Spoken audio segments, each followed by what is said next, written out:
So today we're going to shoot some flowers that I collected from a neighbor's yard. I did ask him if I could go and clip these before I went and got them. And I had an idea. I've been asked to speak at a photography conference in about a month and a half about macro. And I had an idea in my head of a shot that I wanted to get, which would be a little bit different, I think, than what a lot of macro photographers shoot. So we're going to set up and see what we get. And I got some new equipment in also yesterday. One is this this cool little backdrop setup board for shooting tabletop macros and things like that. So we're going to see how it works. And then also I got this really cool, there's a some things that they make. You know, if y'all are like me and you're a photographer, you're into all sorts of gadgets. I can't have enough gadgets. I saw this. This is made by Neewer, and it's a tabletop rolling platform. I have to look up the name. It's really cool. The only problem is it's made for iPhones and really light things. And with my EOS R here and my macro lens, this is my 90mm, the one I shoot with all the time. It's pretty heavy. So when it's upright, it has a little tiny ball head. I do have a bigger ball head that I had delivered also yesterday, but the threads are different. The diameter is different, so I have to get an adapter, which will be here tomorrow. So we'll see how that works. But because it's so lightweight, I'm going to have to play with it here and hold it in some cases, but we'll see what we get. But it's pretty inexpensive, so I've decided to try it. So let's get started. My thought for this shot, and I'm going to get a couple different shots, but my thought for this shot that I wanted to get was, I'm going to call it the cycle of life. And so I went to my neighbor's house and on his beautiful flowering tree, and I clipped an assortment of fresh in bloom, or I started with buds that haven't opened yet. Then I went to buds that were semi-open. I went to full bloom buds of these flowers.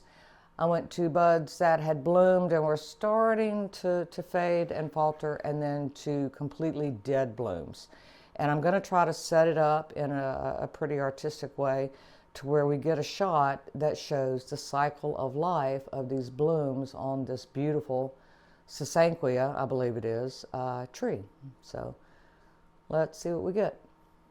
Okay, so I'm going to use the light that's the ambient light that's coming, the natural light that's coming from the window here, but I'm going to turn it just slightly because I am seeing some lines. And I'll probably end up, I'm going to use this little desk lamp, which is really cool. And these, I highly recommend. And I'll put the link down below where you can get these. I got this off Amazon. Actually, I got this off Amazon, this, and this little rolling dolly. But these are really neat. These are goosenecks, so I can put it any angle I want. It's dimmable, and the temperature of the light is also adjustable. It can go from bright white to I forget the Kelvin as high as it goes, but then it goes all the way to warm. So it depends on the scene that you're shooting, how you want to light it. And it's really neat. You just plug it in. It also has a USB charger on the back end of it too, so I can charge my accessories while I'm shooting. So this will be the first time I use it. Let's see what it does.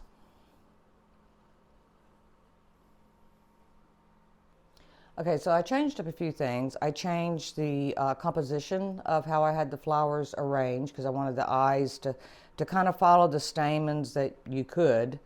Some, like, of course, the bud hasn't opened, the nearly open bud hasn't opened, but I'm trying to get the viewer's eyes to go around the photo. Now, and I have 3 stamens that are open. That's the middle of the flower, or the little, that's where all the bees go. And those are kind of like the eyes of the flower. If you can, when you photograph a person, you always want to focus on the eyes. In most cases, not all cases, you can get creative, but in most cases you want to focus on the stamen on a flower.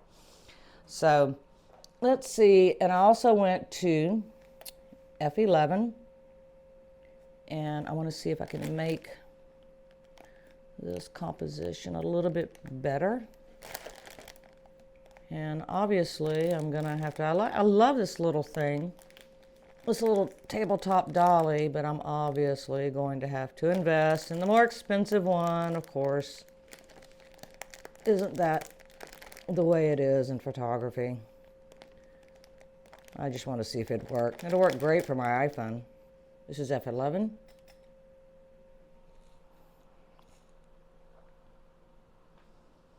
That's better. So now the viewer's eyes, even though this screen doesn't have a very high resolution, I need to invest in a better screen. It's actually going to be much higher in Lightroom on the computer because I shoot raw, all raw. However, so now the viewer's eye will start here. It's one of the brightest spots. It should be the brightest spot in the photo if that's my hero or my object. And it's going to take the viewer's eye from here to here to here.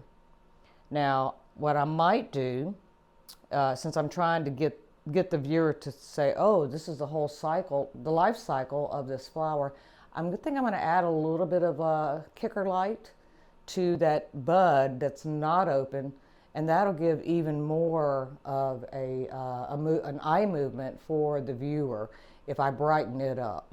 So I'm going to try that. So this is kind of acting as my fill light. The window is acting, or this is acting as my main light.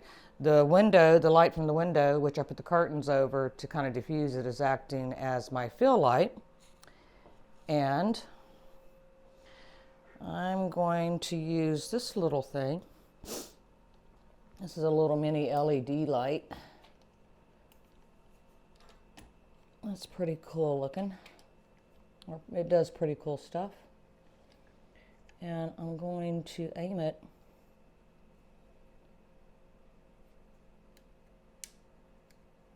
right at, this should not be in my frame, so I'm going to aim it right at that unopened bud.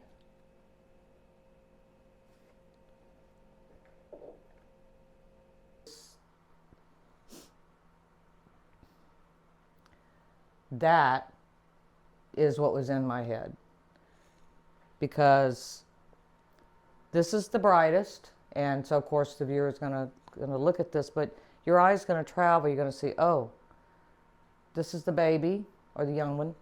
This is a teenager, if you will. This is the young, vibrant adult, 20s, 30s. This is the middle-aged adult. Won't say I'm there, but yeah. And then this is the much older, this is the dying adult. So what this shows, what this photo tells a story, and it tells the story of the cycle of life with this particular tree and the flowers that it produces. And that's the fun part of doing photography, is to tell a story.